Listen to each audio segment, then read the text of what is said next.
Ladies and gentlemen, what if I told you the difference between being forgotten and being followed lies in just 4 simple steps? Not 10 habits, not a lifelong struggle, just 4 steps that anyone, including you, can take today.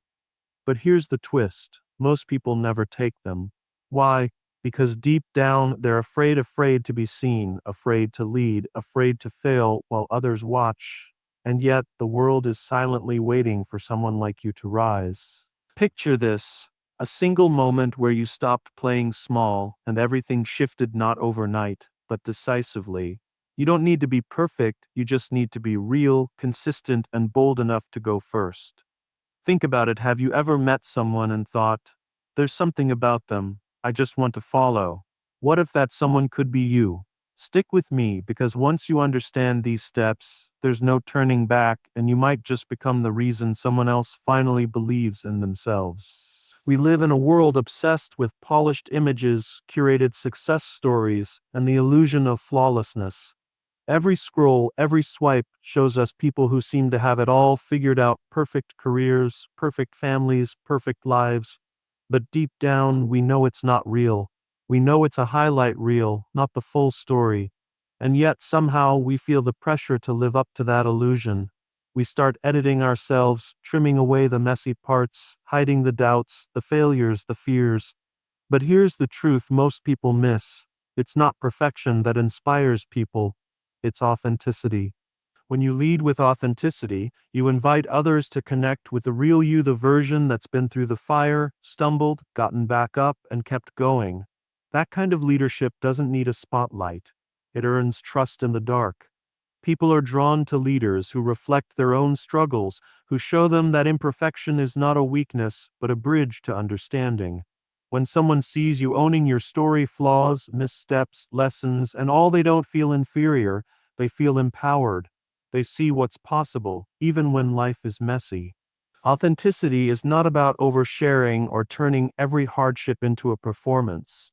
It's about being grounded in who you are, even when that version isn't polished. It means speaking the truth, even when your voice shakes. It means not pretending to have all the answers, but being brave enough to ask the right questions. It means choosing to show up as yourself rather than a version of you think people want. Because when people see you choose truth over image, they lean in, they pay attention, they feel safe enough to do the same. Perfection creates distance. It builds walls. It sets up standards that no one can sustain, not even the ones pretending to live them. Authenticity tears down those walls. It says, I'm human just like you. And that one message can be more powerful than any polished speech or picture-perfect presentation. Think of the people who have inspired you the most. Were they flawless? Or were they honest, vulnerable, and unafraid to show up fully as themselves? Most likely, they were the kind of people who gave you permission to be real too. There is something magnetic about someone who leads without pretending. They don't need to dominate a room or outshine everyone to be noticed. Their presence alone carries weight.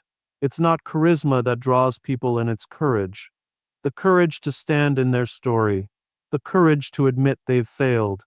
The courage to keep going anyway. And in that raw, unfiltered truth, people find hope. They see that greatness is not reserved for the flawless, it's built by those who dare to be genuine.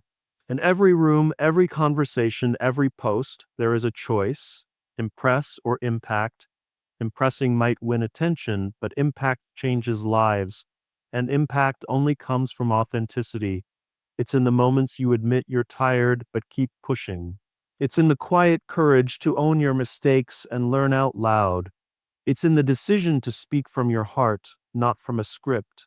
When you lead like that, you create more than followers, you create leaders. People who don't just admire you, but who feel empowered to rise because of you. Every struggle you've faced, every heartbreak, every setback, every sleepless night questioning your worth was never meant to be wasted. The pain you thought would break you is the very thing that can build someone else. Most people walk through life thinking their scars are something to hide. But what if those scars are actually someone else's roadmap to healing? The truth is, what you've survived holds the power to help someone else survive. Not because you have all the answers, but because you understand what it means to be in the dark and still choose to keep walking. When you share your struggles, you give others a sense of connection that no textbook, lecture, or motivational quote can offer. You become living proof that it's possible to go through fire and come out stronger. Think about the moments in your life when you felt truly seen. It wasn't when someone offered you advice from a pedestal. It was when they sat with you, spoke your language of pain, and said, "Me too." That kind of empathy can't be manufactured. It's earned in the trenches of real life, and it becomes your most powerful tool, not just for connection, but for leadership. There's a certain kind of strength that comes from saying, "Here's where I've been, here's what I've learned, and here's how I got through it." That kind of openness creates space for others to breathe. It tells them they're not weak for feeling lost or broken. It tells them they're not alone. And in a world filled with noise, filters, and superficial advice, that level of honesty cuts through like a lifeline. Your story doesn't need to be wrapped in a bow to be valuable. It just needs to be real. The raw, unedited version is often the one that speaks the loudest. It's tempting to believe that we must wait until we've completely healed or figured it all out before we can help others, but waiting for perfection delays purpose.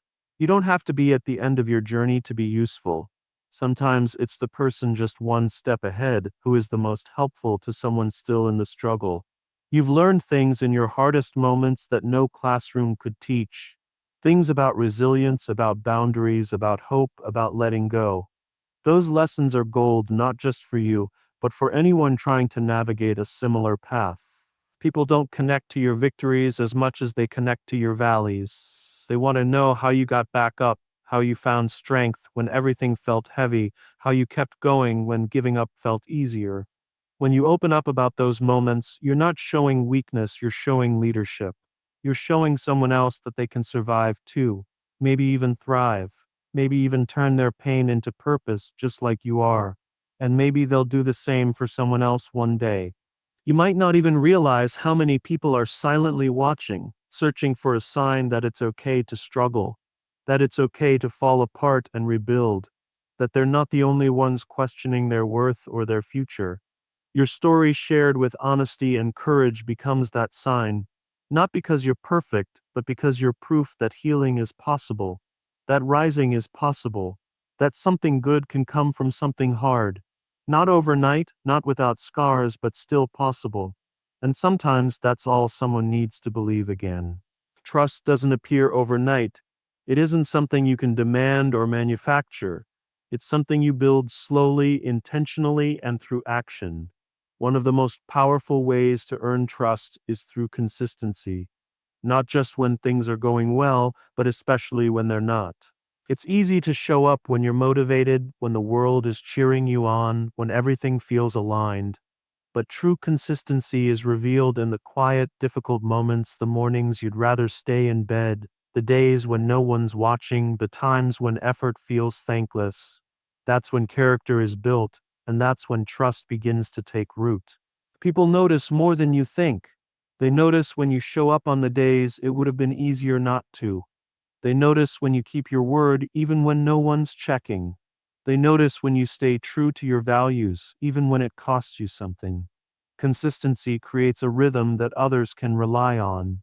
It tells the people around you, "You can count on me." And that reliability is what forms the foundation of trust, both in your personal life and in your influence as a leader. It doesn't require grand gestures or public praise. It requires showing up again and again with integrity and purpose. Consistency isn't glamorous. It rarely gets applause. It often goes unnoticed in the moment. But over time, it builds something that even talent or charisma can't replace: credibility. You might not always feel motivated. You might not always feel like your effort is making a difference. But every small act of showing up adds a brick to the structure of your legacy. And before you even realize it, people start to trust you not because you're perfect, but because you're dependable, because your actions match your words, because you don't disappear when things get hard. The truth is, everyone wants to be trusted, but not everyone is willing to be consistent. Consistency requires discipline. It demands that you keep going when it's inconvenient, when the reward isn't immediate, when progress feels invisible. But those are the very moments that separate those who are merely interested from those who are truly committed. People don't follow what you say, they follow what you do repeatedly. And when your actions reflect steadiness, courage, and presence, you give others permission to trust you with their time, their attention, even their belief in themselves. When you consistently show up for others, you become a safe place. And when you consistently show up for yourself, you become unstoppable. Trust isn't just something others place in you, it's something you begin to place in yourself. You start to believe that you can handle what life throws at you because you've proven to yourself again and again that you won't quit, that you'll keep showing up regardless of the mood, the weather, or the outcome. That kind of self-trust is powerful. It builds quiet confidence. It shapes your identity. And over time, it sets you apart from the ones who only act when it's easy. There will be days when no one claps, when no one acknowledges your effort, when the silence feels heavier than the reward. But those days matter. They count. They are where consistency earns its stripes. It's not about being perfect. It's not about showing up with a smile every single time. It's about being there honestly, fully, consistently. Whether it's your goals, your relationships, your work, or your message, the impact you make comes down to how often you show up, especially when no one expects you to. That's how trust is built, and that's how true influence begins. In a world that constantly tells you to stand out, to build a brand, to polish your image until it gleams, it's easy to believe that success is measured by how much attention you attract. But real influence doesn't begin with visibility, it begins with service. The most inspiring people aren't the ones who shout the loudest, but the ones who lift others up quietly and consistently. They don't chase applause, they chase impact. They don't ask, "How can I be seen?" They ask, "How can I make a difference?" That shift in focus from self to service doesn't just change the people around you, it changes you. When you lead with service, you learn to see people, not just as followers, clients, or supporters, but as human beings with fears, dreams, and stories of their own. You stop performing and start connecting.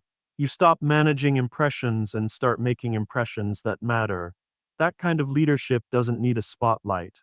It earns loyalty and trust by meeting real needs in real time. And slowly, without even realizing it, people begin to look to you, not because you demanded attention, but because you offered support when it counted. There's nothing wrong with wanting to shine, but when your light is built on service, it doesn't just illuminate your own path, it lights the way for others too. The people who leave the biggest impact are often the ones who began behind the scenes, solving problems, lifting burdens, creating space for others to grow. They didn't need recognition to act. They acted because they understood that legacy isn't built by being impressive, it's built by being useful. And usefulness begins with humility, with the willingness to do the hard, unseen work when no one's clapping. Service is the ultimate credibility. It proves your intentions. It reveals your heart. It says, "I'm here to contribute, not just to collect praise." And the irony is, when you stop chasing the image of success and start serving where you are, success often finds you. People want to follow those who've shown up in the trenches, not just on the stage. They want to learn from those who have dirt under their nails, not just polished presentations. Because that kind of leadership feels real. It feels earned. It feels safe. There's a depth to someone who has served before they shined. You can hear it in their voice, see it in their decisions, feel it in the way they treat others. They lead differently, not with ego, but with empathy. Not from above, but alongside. They understand what people need because they've been close enough to listen. And in doing so, they create movements, not just moments. They plant seeds of trust that grow into communities, relationships, and lasting change. That's what impact looks like. Not fleeting attention, but enduring influence. When you serve first, you operate from abundance. You give freely without needing validation. You become grounded in something deeper than popularity. Your worth isn't tied to how many people know your name, but how many lives have been better because of you. And when you do shine, and you will, it won't be hollow or temporary. It will be the kind of light that others reflect, because they'll remember what you did before anyone was watching. They'll remember how you showed up when it didn't benefit you. They'll remember how you made them feel seen, valued, and capable. That's the kind of legacy no camera can capture. That's the kind of success no algorithm can measure. It begins in the quiet choice to serve fully, sincerely, and consistently, not for recognition, but for impact. Not to be admired, but to be remembered as someone who gave more than they took, who lifted others instead of competing with them, who proved that the most powerful path to shine is to serve first.